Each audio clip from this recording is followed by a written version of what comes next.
আসসালামু আলাইকুম। Crown cement সকালের খবরে আমন্ত্রণ জানাচ্ছি আমি স্মত মিলি। ছাত্রদের হত্যা করে স্বৈরা শাসক শেখ হাসিনা ঘোষণা করে জাতীয় শোক দিবস। নিজেই নির্দেশ দিয়ে হত্যা করে নিজেই শোক দিবস পালনের এমন প্রহসনকে মেনে নেয়নি উত্তাল জুলাইয়ের ছাত্র জনতা। জাতীয় শোক দিবসে কালো ব্যাজ ধারণের বদলে তাই তারা বেছে নেয় রক্তের আলপনায় আঁকা টকটকে লালকে। একযোগে সামাজিক যোগাযোগ মাধ্যম সহ সর্বত্র ছেয়ে যায় লালে। লাল জুলাইয়ের সেসব দিনের কথা জানাচ্ছেন হাসান মাহমুদ। রক্ত দিয়ে লেখা হয়েছিল ইতিহাসের অনবদ্য পৃষ্ঠা লাল জুলাই। বুক চিতিয়ে প্রাণ বিলিয়ে যে গল্প লেখা হয়েছিল পুরো জুলাই জুড়ে, বছরের ব্যবধানে সে জুলাই তাই জলজলে সোনার হরফে বোনা হৃদয়ের আয়না। পথে পথে নির্দয় পুলিশের নির্মম গুলিতে নিমিষেই উড়ে গেছে মায়ের স্বপ্ন। পিতার বুক খালি হয়েছে অজানা কষ্টের স্বরলিপিতে। সাহসের বীর সন্তানরা তাই শোকের কালোর বদলে স্বৈরাচারের মুখে লেপ্টে দিয়েছিল রক্তের লাল আলপনায়। উনি একটা শোক দিবস দিলেন, মানে এটা হচ্ছে কুমিরের কান্নার মতো। এটা সাধারণ ছাত্র সমাজ থেকে শুরু করে আমরা সবাই যারা ছাত্রদল এবং বিএনপি নেতাকর্মী ছিলাম এবং অন্যান্য রাজনৈতিক দলের, আমাদের এটা খুবই ব্যথিত করেছে এবং ক্ষুব্ধ করেছে। এবং আমরা তৎকালীন ডিসিশন নিলাম যে আমরা এই শোক দিবস পালন করব না, যেহেতু আমাদের ভাইয়ের রক্তে রাঙানো হয়েছে সারা দেশ। আমরা ওই দিন সবাই প্রোফাইল পিকচার লাল করে আমরা ফেসবুকে জানান দিব। ওরা রক্তাক্ত করছে মানুষকে, ওরা ব্ল্যাক সিম্বল দিয়ে রাষ্ট্রীয় শোক করবে, এটা হবে না। আমরা রেড সিগন্যাল দেখাই যে আমরা রক্তাক্ত এটা দেখাই। একই সাথে বললাম যে মুখে এবং চোখে কালো লাল কাপড় বেঁধে প্রতিবাদ জানানো এবং মানে করা আর কি, এই ধরনের সিম্বল দিয়ে ছবি আপলোড দিয়ে অনলাইনে প্রচার করা। ছাত্রদের হত্যা করে স্বৈর সরকারই যখন জাতীয় শোক ঘোষণা করে কালো ব্যাজ ধারণ করার কথা ঘোষণা করে, তখনই এমন প্রহসনের বিরুদ্ধে কালোর বদলে রক্ত রঙের লালকে ধারণ করে শিক্ষার্থীরা। সামাজিক যোগাযোগ মাধ্যম সহ সবখানে কালোর বদলে স্থান পায় লাল। এতগুলা মানুষের হত্যা করার পরে তারা এই যে নতুন করে একটি প্রহসনের রাষ্ট্রীয় শোক যে ঘোষণা করে, তখন আমরা আমাদের বিএনপির ভারপ্রাপ্ত চেয়ারম্যান জনাব তারেক রহমান আমাদেরকে একটি বার্তা পাঠায়। আমরা সিদ্ধান্ত গ্রহণ করি যে কালো কাপড়ের বিপরীতে পরদিন লাল কাপড়ের, যেহেতু হাজার হাজার ছাত্র জনতার রক্তে এই বাংলাদেশের রাজপথ রঞ্জিত হয়েছে। নিজেই মেরে নিজেই আবার হলো গিয়ে রাষ্ট্রীয় শোক দিবস ডাকে, এটা আসলে প্রহসন। আমাদের কর্মসূচিটা হয় হলো গিয়ে চোখে মুখে লাল কাপড় বেঁধে প্রতিবাদ।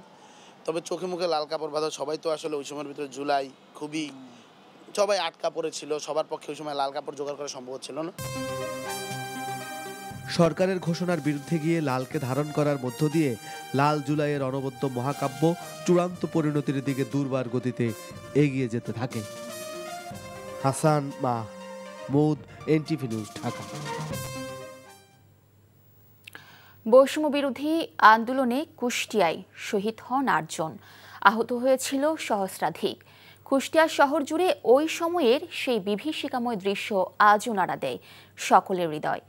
এছাড়াও জুলাই আন্দোলনে সাভারে নিহত ইয়ামিন সহ ঢাকায় আন্দোলনে নিহত হয় কুষ্টিয়ার আরও ৫ জন। সাবিনা ইয়াসমিন শ্যামলের রিপোর্ট, ছবি তুলেছেন আশিফুজ্জামান। সারা দেশের মতো সেদিন স্বৈরাচারের পতনের দাবিতে কুষ্টিয়ার রাজপথ ছিল উত্তাল। ৫ আগস্ট ছাত্র জনতা সবাই মিলে রাস্তায় নেমে প্রতিরোধ গড়ে তোলে। আর তখনই চলে পতিত আওয়ামী সরকারের আইনশৃঙ্খলা বাহিনীর নির্বিচারে গুলি। ঝরে যায় ৮টি তাজা প্রাণ। এরপরও রাজপথ ছেড়ে যায়নি অকুতভয় শিক্ষার্থীরা। আন্দোলন আরও বেগবান হয়, ছড়িয়ে পড়ে জেলার আনাচে কোনাচে। ১৭ জুলাই শহরের কাস্টমোর এলাকায় ছাত্রদের মিছিলে ছাত্রলীগ সশস্ত্র হামলা চালালে ছাত্রদের প্রতিরোধের মুখে বেশ কয়েকটি মোটরসাইকেল ফেলে পালিয়ে যায় ছাত্রলীগ নেতাকর্মীরা। আমরা যখন আন্দোলন নিয়ে মজমপুর ক্রস করে যখন আমরা আপনার প্রায় পিটিআই রোডের কাছাকাছি পৌঁছাই, সেই সময় স্টেডিয়ামের আগে আমাদেরকে সশস্ত্র হামলা করা হয় ছাত্রলীগের দ্বারা এবং আমাদের কিছু সহযোদ্ধা আহত হয়। আমাদের ধাওয়ায় তারা পালিয়ে যায় এবং আমাদের বিক্ষুব্ধ ছাত্ররা তাদের বাইকটা পুড়িয়ে দেয়। 18 জুলাই বৈষম্য বিরোধী ছাত্র আন্দোলনের কর্মসূচিতে নিরীহ ছাত্র জনতার উপর নির্বিচারে গুলি, টিয়ারশেল নিক্ষেপ করে ফ্যাসিস্ট হাসিনা সরকারের পেটুয়া বাহিনী। সেদিনের আন্দোলনে বহু ছাত্র জনতা আহত হন, গ্রেপ্তার করা হয় অসংখ্য ছাত্র জনতাকে। দেশের জন্য আমার স্বামী শহীদ হয়েছে, এটা ভাবতেও কিন্তু আমার ভালো লাগে, কিন্তু যদি এখন কোটি কোটি টাকাও দেয় তাও তো আমার স্বামী পাচ্ছেনি। আমি রাস্তার মোড়ে আমি এরকম যুদ্ধের মাঠে আইছি, ছাত্রগুলোর সাথে আমি আন্দোলনে আইছি। যুবলীগরা ধরে আমার ছেলে এলো পাতারি করে কুপিয়ে হত্যা করি, আরো ওই 4টি কেলেগা আহত করে রাখেছে। শরীরে শত শত স্প্লিন্টার নিয়ে বিছানায় কাতরাচ্ছেন জুলাই যোদ্ধারা, চিকিৎসা না পাওয়ার অভিযোগ। আমি এখন পর্যন্ত ট্রিটমেন্ট পাচ্ছি না। আমি ঢাকাতে গিয়েছি, বললো এখানে কোনো রকম দেশে ট্রিটমেন্ট হবে না, নিজের টাকা আগে খরচ করতে হবে, তারপরে সেই ওষুধটা কিনে বিল সাবমিট করতে হবে, কবে পাস করবে আল্লাহ মালুম। স্থানীয় প্রশাসন বলছে জুলাই আন্দোলনে হতাহতদের পাশে আছে সরকার, দেয়া হচ্ছে সব রকম সহায়তা। জুলাই ফাউন্ডেশন থেকে যারা শহীদ হয়েছে তাদের পরিবারকে 10 লক্ষ টাকা করে দেওয়া হয়েছে, প্রতিটি ফ্যামিলিকে আমরা 30,000 টাকা করে দিয়েছি। এছাড়া আমাদের ভবিষ্যৎ পরিকল্পনা আছে, যদি ফ্যামিলির কেউ যোগ্য থাকে তাদেরকে চাকরিতে সুযোগ সুবিধা দেওয়া হবে। এছাড়া জুলাই আন্দোলনে সাভারে প্রাইভেট বিশ্ববিদ্যালয়ের শিক্ষার্থী ইয়াসমিন সহ ঢাকার আন্দোলনে নিহত হন কুষ্টিয়ার আরো 5 জন। সবার বাবা আসে, আমার বাবা আসে নাকি। জীবন আহমেদ, এনটিভি নিউজ ডেস্ক। সড়কে শৃঙ্খলা ফেরাতে বিভিন্ন সময়ে অনেক প্রকল্প নেওয়া হলেও সফলতার মুখ দেখেনি বেশিরভাগই। সিগন্যাল বাতি, স্পিড গান, বিপরীত দিকে যানবাহন বিকল করা সহ অনেক প্রকল্পই এখন অকেজো। পরিবহন খাত বিশেষজ্ঞদের দাবি, যথাযথ পরিবহন সংশ্লিষ্ট ব্যক্তি দায়িত্বে না থাকা, রাজনৈতিক সদিচ্ছার অভাব এবং আইনের কঠোর প্রয়োগ না ঘটায় এ খাতে শৃঙ্খলা ফিরছে না। নিয়ামুল আজিজ সাদিকের রিপোর্ট। রাজধানী ঢাকার ব্যস্ততম সড়ক কাঁটাবন চৌরাস্তা। সড়কের দুপাশে থাকা স্বয়ংক্রিয় সিগন্যাল বাতি অকেজো, জরাজীর্ণ। এসব মেরামতের উদ্যোগ না নিয়ে এই সরকারের আমলেও আবারও পুরনো পথে ঢাকার 22টি পয়েন্টে সিগন্যাল লাইট বসায় পুলিশের ট্রাফিক বিভাগ। একই সড়কে চলছে কম গতির সাইকেল, রিকশা এবং বেশি গতির গাড়ি, বাস, ট্রাক, মোটরসাইকেল। রাস্তায় হাতের ইশারায় পরিবহন নিয়ন্ত্রণের চেষ্টায় গলদঘর্ম ট্রাফিক পুলিশ। লাল বাতি চলতেছে, ট্রাফিক সিগন্যাল দিতেছে, আপনি চলে যান। অনেকে মানে না, আবার অনেক আছে মানে না, সব ভেঙে গেছে সব জায়গায়। ওই লাইটে কোনো কাজ হয় না। আমাদের এরিয়ার মধ্যে, আমাদের রমনা এলাকার মধ্যে লাইট বেশিরভাগই নষ্ট। লাইটের মাধ্যমে আমরা চালাই না আর কি, হাতের মাধ্যমে চালাই। কাকরাইলে বিপরীত দিক থেকে আসা যানবাহন ঠেকানোর যন্ত্র বসানো হলো, কিন্তু বাস্তবে এই যন্ত্র কাজ করছে না। এর আগে গোয়েন্দা পুলিশের কার্যালয়ের সামনেও বসানো হয়েছিল এমন যন্ত্র, যেটি পরে আর কাজ করেনি। শৃঙ্খলা ফেরাতে কর্তৃপক্ষের জ্ঞানের স্বল্পতা এবং স্বল্প মেয়াদী সিদ্ধান্তকে দুষলেন দুর্ঘটনা গবেষণা ইনস্টিটিউটের সাবেক পরিচালক। পুলিশ তো এখন থামিয়ে কাগজপত্র দেখে, এটা প্রাগৈতিহাসিক চিন্তা। তাহলে আমি ডিজিটালাইজেশন কেন করলাম? কেনর উত্তরটা বিআরটিএকে দিতে হবে। জনগণের কাছ থেকে পয়সা নিয়ে ডিজিটাল করেছেন, কিন্তু না আছে পেশাদারিত্ব, না আছে কোনো জবাবদিহিতা। প্রজেক্ট করেছি, ডিজিটাল লাইসেন্স প্লেট দিয়েছি, সেবা দিতে পারি না। এই যে পারি না, এই অক্ষমতার জায়গাটার মধ্যেও আমরা লোকবল নেইনি। এইভাবে চলতে পারে না। নিরাপদ সড়ক চাই আন্দোলনের এই সংগঠকও মনে করেন, রাজনৈতিক সদিচ্ছা আর আইনের কঠোর প্রয়োগ হয় না কখনোই। 2018 সালের আইন করার পরে আইনটাই করেছেন, আইনের প্রয়োগের যে কিছু ছিল সেটা নাই। এটার জন্য যুদ্ধ করতে করতে করতে করতে 22 সালে এসে বিধিমালা জারি করা হয়।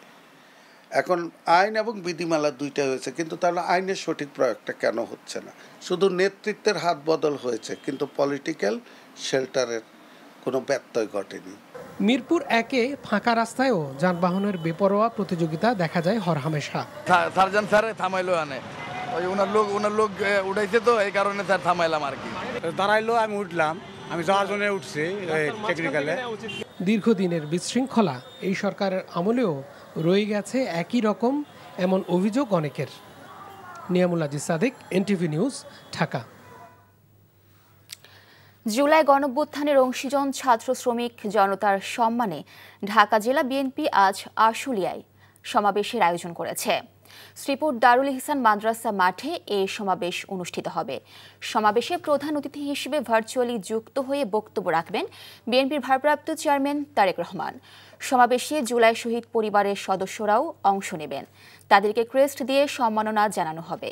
সমাবেশকে ঘিরে নেতাকর্মীদের মধ্যে ব্যাপক উৎসাহ এবং উদ্দীপনা বিরাজ করছে। সমাবেশ সফল করতে প্রস্তুতি সম্পন্ন করেছে ঢাকা জেলা বিএনপি। জুলাই পদযাত্রা কর্মসূচির অংশ হিসেবে আজ নরসিংদীর পথসভা ও সমাবেশে অংশ নেবেন এনসিপির কেন্দ্রীয় নেতারা। বিকেলে নরসিংদী পৌরসভার সামনে সমাবেশ হবার কথা রয়েছে। এর আগে দুপুরে নরসিংদী ক্লাবে জেলার বৈষম্য বিরোধী আন্দোলনে শহীদ পরিবারের সদস্যদের সাথে মত বিনিময় করবেন জাতীয় নাগরিক কমিটির আহ্বায়ক নাহিদ ইসলাম সহ অন্যান্য নেতারা।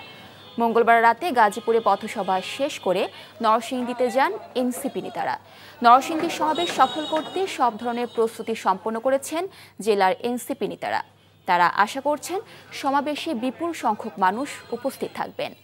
এর আগে অনুষ্ঠিত হবে পদযাত্রা। উজানের ঢলে লালমনিরহাটে তিস্তা নদীর পানি বৃদ্ধি পেয়ে তীরবর্তী নিম্নাঞ্চল প্লাবিত হয়েছে। তবে গতরাতে তিস্তা ব্যারেজের ডালিয়া পয়েন্টে নদীর পানি বিপদ সীমার 7 সেন্টিমিটার উপর দিয়ে প্রবাহিত হলেও আজ সকাল 9টায় সেখানে বিপদ সীমার 8 সেন্টিমিটার নিচ দিয়ে প্রবাহিত হচ্ছিল নদীটির পানি। পানি প্রবাহ স্বাভাবিক রাখতে তিস্তা ব্যারেজের 44টি জলকপাট খুলে রাখা হয়েছে। এদিকে গতরাতে জেলার হাতীবান্ধা উপজেলায় তিস্তার পানি তুড়ে একটি কাঁচা রাস্তা ভেঙে ফসলি জমি ডুবে গেছে। বিচ্ছিন্ন রয়েছে ওই এলাকার যোগাযোগ। আদিতমারির মহিষখোঁচা সহ কয়েকটি এলাকায় পানিবন্দী হয়ে পড়েছে সাধারণ মানুষ। খেলার খবর। 37 বছর পর সাঁতার কেটে ইংলিশ চ্যানেল পাড়ি দিলেন দুই বাংলাদেশি সাঁতারু নাজমুল হক ও মাহফিজুর রহমান সাগর। 1958 সালে প্রথম বাঙালি হিসেবে এই কীর্তি গড়েছিলেন ব্রজেন দাস। সোমবার ইংল্যান্ডের স্থানীয় সময় রাত 2:30টার দিকে সাঁতারু শুরু করার পর 34 কিলোমিটার শেষ করতে তাদের সময় লেগেছে 12 ঘন্টা 10 মিনিট। ইংলিশ চ্যানেল যুক্তরাজ্যের দক্ষিণ অংশকে ফ্রান্সের উত্তর অংশ থেকে আলাদা করেছে। সেখানে সাঁতার কাটা ঐতিহাসিকভাবেই মর্যাদাকর। নাজমুল বাংলাদেশের সাঁতার দুনিয়া অপরিচিত মুখ হলেও আরেক সাঁতারু মাহফিজুর 2012 সালে লন্ডন অলিম্পিকে বাংলাদেশের পতাকা বহন করেছেন। জাতীয় চ্যাম্পিয়নশিপে জিতেছেন 50টির মতো স্বর্ণ। স্বাধীনতার পর বাংলাদেশের প্রথম সাঁতারু হিসেবে ইংলিশ চ্যানেল পেরুন মুশারফ হোসেন। সর্বশেষ 1988 সালে ইংলিশ চ্যানেল অতিক্রম করেন মুন্সিগঞ্জের এই সাঁতারু।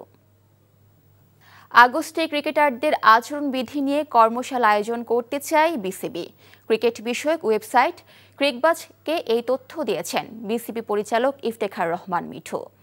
সম্প্রতি তাসকিনের বিরুদ্ধে একটি স্পর্শকাতর অভিযোগ ওঠার পর ক্রিকেটারদের আচরণবিধি নিয়ে একটি সংক্ষিপ্ত কর্মশালা আয়োজন করতে চায় বিসিবি। তবে তাসকিনের বিরুদ্ধে থানায় অভিযোগ দায়ের করা হলেও বিসিবি এখনই কোনো ব্যবস্থা নেবে না বলে জানিয়েছেন ইফতেখার। তার মতে বিষয়টি পুলিশের তদন্তাধীন। এখনও তাসকিন দোষী প্রমাণিত হননি। এটা তাই এখনও ক্রিকেট বোর্ডের আওতাধীন কোনো বিষয় নয়। এদিকে তাসকিন দাবি করেছেন তার বিরুদ্ধে আনা অভিযোগ সত্য নয়।